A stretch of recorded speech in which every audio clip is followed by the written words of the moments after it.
Hi hello guys ನಮಸ್ತೆ, ನಾನು ನಿಮ್ಮ ಟೆಕ್ ಬ್ರೋ. ನೀವು 15,000 ಒಳಗಡೆ ಒಂದು ಬೆಸ್ಟ್ ಫೋನನ್ನು ನೋಡ್ತಾ ಇದ್ರೆ ನಾನು ಹೇಳುವಂಥ ಈ ಒಂದು ಫೋನನ್ನು ನೀವು ಆರಾಮಾಗಿ ತೊಗೊಳ್ಬೋದು. ಯಾವುದಪ್ಪ ಅದು ಫೋನು, ಅಂಥದ್ದು ಆ ಫೋನಲ್ಲಿ ಏನಿದೆ ಹಾಗೂ ಅದರ ಫ್ಯೂಚರ್ಸ್ ಏನೇನಿದೆ, ಇನ್ನೂ ಹಲವಾರು ವಿಷಯಗಳನ್ನು ಈ ವಿಡಿಯೋದಲ್ಲಿ ಸಂಪೂರ್ಣವಾಗಿ ತಿಳ್ಕೊಳ್ಳೋಣ. ಅದಕ್ಕಿಂತ ಮುಂಚೆ ಯಾರೇ ನನ್ನ ಚಾನಲ್ಗೆ ಸಬ್ಸ್ಕ್ರೈಬ್ ಮಾಡ್ಕೊಂಡಿಲ್ಲ ದಯವಿಟ್ಟು ಸಬ್ಸ್ಕ್ರೈಬ್ ಮಾಡ್ಕೊಳ್ಳಿ ಹಾಗೂ ಈ ವಿಡಿಯೋಗೆ ಒಂದು ಲೈಕ್ ನೀಡಿ. ಬನ್ನಿ ವಿಡಿಯೋನ ಶುರು ಮಾಡೋಣ. ಈ ವಿವೋ ಮತ್ತು ಐಕ್ಯೂನವರು ಮರ್ಜ್ ಆಗಿ ಅಂದರೆ ಕೊಲಾಬರೇಟ್ ಆಗಿ ಒಂದು ವಿವೋ ಐಕ್ಯೂ ಬ್ರ್ಯಾಂಡನ್ನು ಕ್ರಿಯೇಟ್ ಮಾಡ್ಕೊಂಡಿದ್ದಾರೆ. ಇವರಿಬ್ಬರು ಕೂಡ ಕೊಲಾಬರೇಟ್ ಆಗಿ ಬಿಟ್ಟಿರುವಂಥ ಫೋನಿನ ಹೆಸರು ವಿವೋ ಐಕ್ಯೂ Z10s ಅಂತ. ಈ ವಿವೋ ಐಕ್ಯೂ Z10s ಫೋನನ್ನು ಏಪ್ರಿಲ್ 22, 2025 ಅಫಿಷಿಯಲ್ ಆಗಿ ಲಾಂಚ್ ಅನ್ನೋದನ್ನ ಮಾಡಿದರು. ಲಾಂಚ್ ಮಾಡಿದ ಕ್ಷಣದಿಂದನೇ ಈ ಐಕ್ಯೂ ಫೋನಿಗೆ ಬೇಡಿಕೆ ತುಂಬ ಹೆಚ್ಚಾಗ್ಬಿಡ್ತು ಮಾರ್ಕೆಟ್ನಲ್ಲಿ. ಏನಕ್ಕಪ್ಪ ಬೇಡಿಕೆ ಹೆಚ್ಚಾಯಿತು ಅಂತಂದರೆ, ಈ ಫೋನಲ್ಲಿ ನಿಮಗೆ ಆಂಡ್ರಾಯ್ಡ್ V15 ವರ್ಷನನ್ನು ಕೊಟ್ಟಿದ್ದಾನೆ. ಆಲ್ಮೋಸ್ಟ್ ಆಲ್ ನಿಮಗೆ 2025ಕ್ಕೆ ಬಂದರೆ ಎಲ್ಲ ಸ್ಮಾರ್ಟ್ಫೋನು ಕೂಡ ಆಂಡ್ರಾಯ್ಡ್ V15 ವರ್ಷನಲ್ಲೇ ಬರ್ತಾ ಇರೋದು. ಅದೇ ಒಂದು ಮಾರ್ಗದಲ್ಲಿ ಇವರು ಕೂಡ ಆಂಡ್ರಾಯ್ಡ್ V15 ವರ್ಷನನ್ನು ಈ ಐಕ್ಯೂ Z10sನಲ್ಲಿ ಯೂಸ್ ಮಾಡಿದ್ದಾರೆ. ಈ V15 ವರ್ಷನ್ನಲ್ಲಿ ಏನಪ್ಪ ನಿಮ್ಗೆ ಅಡ್ವಾಂಟೇಜ್ ಅಂತಂದರೆ AI ಫೀಚರ್ಸನ್ನು ಕೊಟ್ಟಿದ್ದಾರೆ. AI ಎರೇಸ್ ಆಗಿರ್ಬೋದು, AI NS ಆಗಿರ್ಬೋದು, AI ಡಾಕ್ಯುಮೆಂಟ್ಸ್ ಆಗಿರ್ಬೋದು, ಸರ್ಕಲ್ ಟು ಸರ್ಚ್ ಆಗಿರ್ಬೋದು, ಇನ್ನು ಹಲವಾರು ಆಪ್ಷನ್ಗಳನ್ನು ಈ V15 ವರ್ಷನಲ್ಲಿ ಕೊಡ್ತಾ ಇದ್ದಾರೆ. ಇನ್ನು ನಿಮಗೆ 2 ವರ್ಷಗಳ ಕಾಲ OS ಅಪ್ಡೇಟ್ ಹಾಗೂ 3 ವರ್ಷಗಳ ಕಾಲ ಸೆಕ್ಯೂರಿಟಿ ಅಪ್ಡೇಟನ್ನು ಈ ಐಕ್ಯೂ Z10sನಲ್ಲಿ ಕೊಟ್ಟಿದ್ದಾನೆ. ಇನ್ನು ಈ ಫೋನಿನ ಪರ್ಫಾರ್ಮೆನ್ಸ್ನ ಬಗ್ಗೆ ನಾವೀಗ ಮಾತಾಡೋಣ. ಈ ವಿವೋ ಐಕ್ಯೂ Z10s ಫೋನಿನಲ್ಲಿ ನಿಮಗೆ ಮೀಡಿಯಾಟೆಕ್ ಡೈಮೆನ್ಸಿಟಿ 7300 ಅನ್ನೋ ಒಂದು ಬೆಸ್ಟ್ ಪ್ರೊಸೆಸರನ್ನು ಕೊಟ್ಟಿದ್ದಾನೆ.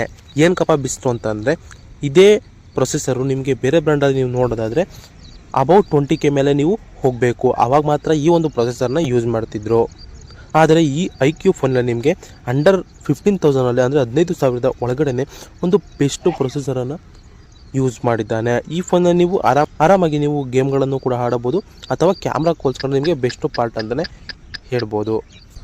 ಇನ್ನು ಈ ಫೋನಿನ ಡಿಸ್ಪ್ಲೇ ಬಗ್ಗೆ ನಾವೀಗ ಮಾತನಾಡೋಣ. ಈ ಫೋನಲ್ಲಿ ನಿಮಗೆ LCDಯ ಒಂದು ಡಿಸ್ಪ್ಲೇನ ಕೊಡ್ತಾ ಇದ್ದಾನೆ. AMOLED ಕೊಡೋಕ್ಕಾಗಲ್ಲ, ಏನಕ್ಕೆ ಅಂತಂದರೆ 15,000 ಒಳಗಡೆ ಇರೋದ್ರಿಂದ AMOLED ಅನ್ನು ಈ ಫೋನಲ್ಲಿ ಕೊಟ್ಟಿಲ್ಲ. ಹಾಗೂ ಈ ಫೋನಿನ ಸ್ಕ್ರೀನ್ ಸೈಜ್ ಬಂದ್ಬಿಟ್ಟು 6.72 ಇಂಚಸ್ನ ಒಂದು ಸ್ಕ್ರೀನ್ ಸೈಜನ್ನು ಇದು ಹೊಂದಿದೆ. ಇನ್ನು ಪೀಕ್ ಬ್ರೈಟ್ನೆಸ್ ನೋಡೋದಾದರೆ ನಿಮಗೆ 1050 ಅಂದರೆ 1050 ನೀಟ್ಸ್ನ ಒಂದು ಪೀಕ್ ಬ್ರೈಟ್ನೆಸ್ಸನ್ನು ಕೊಟ್ಟಿದ್ದಾರೆ. ನನ್ನ ಅನಿಸಿಕೆ ಏನಪ್ಪ ಅಂತಂದರೆ, ಈ ಪೀಕ್ ಬ್ರೈಟ್ನೆಸ್ ಆದರೂ ಇನ್ನೊಂದು ಸ್ವಲ್ಪ ಜಾಸ್ತಿ ಕೊಡಬೇಕಿತ್ತು. ಈ ಪೀಕ್ ಬ್ರೈಟ್ನೆಸ್ ಅಂದರೆ ಏನು ಅಂತಂದರೆ, ನೀವು ಬಿಸಿಲಲ್ಲಿ ಕೂಡ ಫೋನ್ನ ಯೂಸ್ ಮಾಡ್ತಿದ್ರೆ ಪೀಕ್ ಬ್ರೈಟ್ನೆಸ್ ಜಾಸ್ತಿ ಇದ್ದಷ್ಟು ನಿಮಗೆ ಫೀಲ್ ಅನ್ನೋದನ್ನ ಕೊಡೋಲ್ಲ. ನೀವು ಮನೆ ಕೂತ್ಕೊಂಡು ಯಾವ ರೀತಿ ಫೋನ್ ಯೂಸ್ ಮಾಡ್ತಿರ್ತೀರೋ ಅದೇ ರೀತಿ ನಿಮಗೆ ಬಿಸಿಲಲ್ಲೂ ಕೂಡ ಫೀಲನ್ನು ಕೊಡುತ್ತೆ. ಈ ಪೀಕ್ ಬ್ರೈಟ್ನೆಸ್ ಜಾಸ್ತಿ ಇದ್ದರೆ, ಕಡಿಮೆ ಇದ್ದಷ್ಟು ನಿಮಗೆ ಸ್ವಲ್ಪ ಕ್ಲಾರಿಟಿ ಕಡಿಮೆ ಆಗಿಬಿಡುತ್ತೆ ಬಿಸಿಲಿಗೆ ಹೋಗಿದ ತಕ್ಷಣ. ಇನ್ನೊಂದು ಸ್ವಲ್ಪ ಜಾಸ್ತಿ ಪೀಕ್ ಬ್ರೈಟ್ನೆಸ್ಸನ್ನು ಕೊಡ್ಬೋದಿತ್ತು ಅನ್ನೋದು ನನ್ನ ಅನಿಸಿಕೆ. ಹಾಗೂ ನಿಮಗೆ ಈ ಫೋನ್ನ ಡಿಸ್ಪ್ಲೇಯನ್ನು ಒಂದು ಪಂಚ್ ಹೋಲ್ನ ಡಿಸ್ಪ್ಲೇನಾಗಿ ಕೊಡ್ತಾ ಇದ್ದಾನೆ. ಇನ್ನು ಈ ಫೋನ್ನ ರಿಫ್ರೆಶ್ ರೇಟ್ ನೋಡೋದಾದರೆ ನಿಮಗೆ 120 Hz ಒಂದು ಬೆಸ್ಟ್ ರಿಫ್ರೆಶ್ ರೇಟನ್ನು ಕೊಟ್ಟಿದ್ದಾನೆ. ಈ ರಿಫ್ರೆಶ್ ರೇಟ್ ಅಂದರೆ ಏನಪ್ಪ ಅಂತ ಅಂದರೆ, ನೀವು ಯಾವುದೇ ಒಂದು ಅಪ್ಲಿಕೇಶನ್ನ ಓಪನ್ ಮಾಡಿದಾಗ ಕ್ವಿಕ್ಕಾಗಿ ಅಂದರೆ ಬೇಗನೆ ಓಪನ್ ಆಗಿಬಿಡುತ್ತೆ. ನಾರ್ಮಲಾಗಿ ನೀವು 30 Hz 90 Hz ನೋಡೋದಾದರೆ ಅದು ಒಂದು ಅಪ್ಲಿಕೇಶನ್ನ ಓಪನ್ ಮಾಡಿದ್ರೆ ನೀವು ಲೇಟಾಗಿ ವರ್ಕ್ ಆಗುತ್ತೆ ಅಪ್ಲಿಕೇಶನು. ಅದೇ ಈ 120 Hzಲ್ಲಿ ಕ್ವಿಕ್ಕಾಗಿ ಬೇಗನೆ ನೀವು ಓಪನ್ ಮಾಡಿದ ತಕ್ಷಣ ಬೇಗನೆ ಅಪ್ಲಿಕೇಶನ್ ಓಪನ್ ಆಗಿಬಿಡುತ್ತೆ. ಇದು ಒಂದು ಬೆಸ್ಟು ಫೀಚರ್ ಅಂತಲೇ ಹೇಳ್ಬೋದು. ಇದಾದ ನಂತರ ನಾವು ಈ ಐಕ್ಯೂ Z10s ಫೋನಿನ ಡಿಸೈನ್ ಬಗ್ಗೆ ನಾವೀಗ ಮಾತಾಡೋಣ. ಈ ಫೋನಿನ ಹೈಟ್ ಬಂದ್ಬಿಟ್ಟು 165.7 mm ಒಂದು ಹೈಟನ್ನು ಹೊಂದಿದೆ. ಹಾಗೂ ಈ ಫೋನ್ನ ವಿಡ್ತ್ ಬಂದ್ಬಿಟ್ಟು 76.3 mm ಒಂದು ವಿಡ್ತನ್ನು ಹೊಂದಿದೆ. ಹಾಗೂ ಈ ಫೋನ್ನ ದಪ್ಪ ಅಂದರೆ ಥಿಕ್ನೆಸ್ ಬಂದ್ಬಿಟ್ಟು 8.0 mm ಒಂದು ಥಿಕ್ನೆಸ್ಸನ್ನು ಹೊಂದಿದೆ.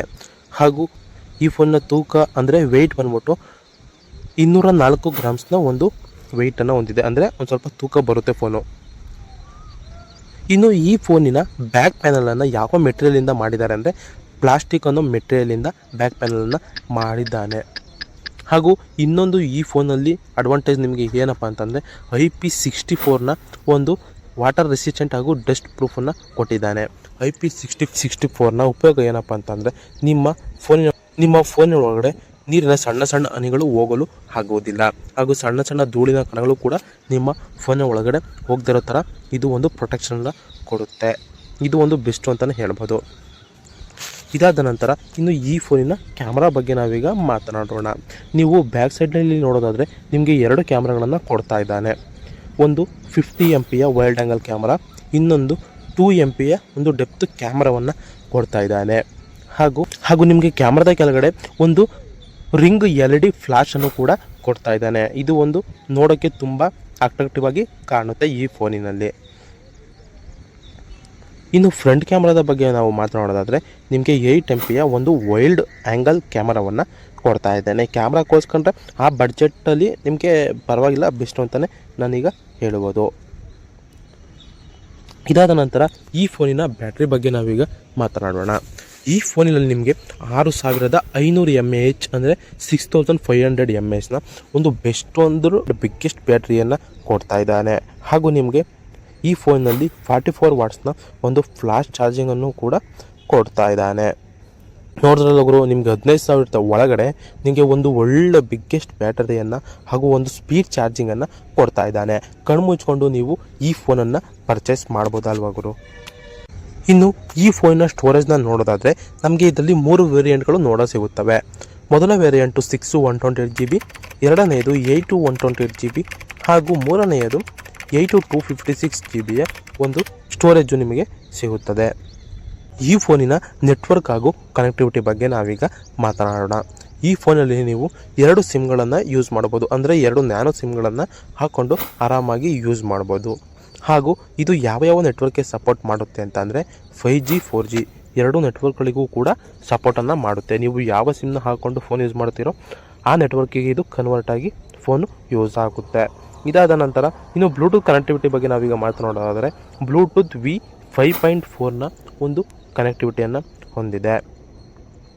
ಇನ್ನು ಈ ಫೋನಲ್ಲಿ ಒಂದು USB Type-C ಆಡಿಯೋ ಜಾಕನ್ನು ಇದ್ದು, ಇನ್ನು ಈ ಫೋನಲ್ಲಿ ಸ್ಟೀರಿಯೋ ಸ್ಪೀಕರ್ಸನ್ನು ಯೂಸ್ ಮಾಡಿದ್ದಾರೆ. ಇದಾದ ನಂತರ ಫೈನಲ್ ಆಗಿ ನಾವು ಫಿಂಗರ್ ಪ್ರಿಂಟ್ ಬಗ್ಗೆ ನಾವೀಗ ಮಾತನಾಡೋಣ. ಈ Vivo Z10s ಫೋನ್ನಲ್ಲಿ ನಿಮಗೆ ಸೈಡ್ ಮೌಂಟ್ನ ಒಂದು ಫಿಂಗರ್ ಪ್ರಿಂಟನ್ನು ಕೊಡ್ತಾ ಇದ್ದಾನೆ.